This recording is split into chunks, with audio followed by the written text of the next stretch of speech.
What will others think about what I write? This is the biggest fear most of us have, is that we'll put it out there and it will not be valued. So on the one hand, we write to please ourselves, but on the other hand, we write to please others. How are we to balance? How are we to continue to write for ourselves without having these fears of what others think intrude upon the creative process and mess us up? But yet, how are we to honor the readers that we're actually writing for?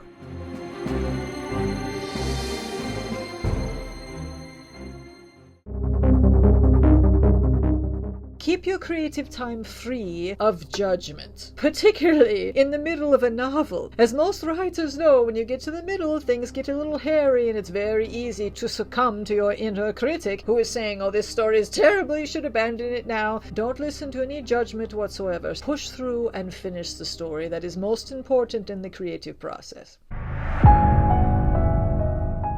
Continue to invest in yourself in learning the craft of writing. And I'm talking about things like characterization, setting, story structure, supremely important. All the things that go together to make a good story. Imagine that you are a beginning trumpet player and you want to express your creativity through your trumpet playing. So you pick up the trumpet, you go to 2 or 3 lessons and you say, oh, okay, I know what buttons to push down and I know how to make a sound. So I will go off and I will play for people and hopefully they will enjoy it. Can you see the problem here? If you haven't invested in increasing your skills as a trumpet player, then your talent and your creativity aren't going to get through. Investing in developing your skills is about making it more possible for you to get your creative vision through to the reader in your writing. The more that you develop your skills and the better that you become at creating a story, the more that story is going to resonate with your reader.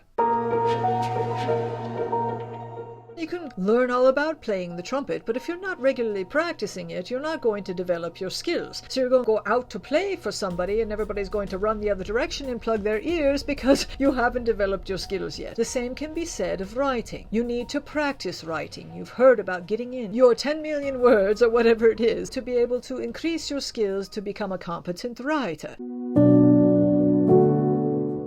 So you're investing in yourself, you're increasing your skills, and you're keeping the inner critic out of your writing practice. We must get to a point where we practice self-compassion. We absolutely have to get better as writers at accepting ourselves for who we are and where we are. That doesn't mean that we overestimate our skills and say that anyone who doesn't adore our writing is simply stupid, nor do we downplay our creative talent and act as if our writing has no worth at all. We understand that writing is a journey and that every step we take along the way is important and that we're learning as we go. As we're going through this push and pull, some of the writing is received well, some of it's not, and we're on that tightrope between what we think of our writing and what others think about writing. We must continue to be compassionate with ourselves, to not be too harsh and judge ourselves too quickly and assume that we just don't have what it takes to be writers. We must give ourselves time to practice, to learn, to get better, to try again. Compassion is of utmost importance. The last thing that we must be as writers is courageous. It takes courage every time to put out any form of writing that you have created. You are saying, this is mine, I think it is valuable, I created it, I hope that you will like it too. And it is scary to do that every time. That what will they think of my writing is always going to be there. What I've been saying here is the more that you increase your skills as a writer, the more you increase the odds that others will like your writing, that others will find it valuable and helpful in their lives. But you're never going to make everybody happy, and you're never going to hit it out of the park with every single project you put out there. Some people won't get it, but others will, and they will support you. A writer's biggest fear: what will others think?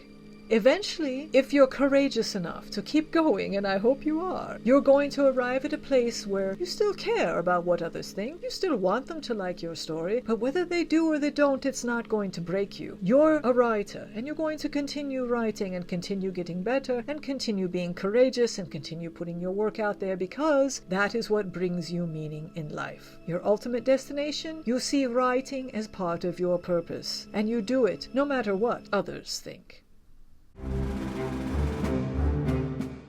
I hope this video gives you some courage to keep going as a writer. Happy Halloween, and I'll see you next time. Oh, what's that, Charlie? Oh, I'm sorry. Charlie also wanted to tell you Happy Halloween, and he hopes that you won't give up and you'll keep writing.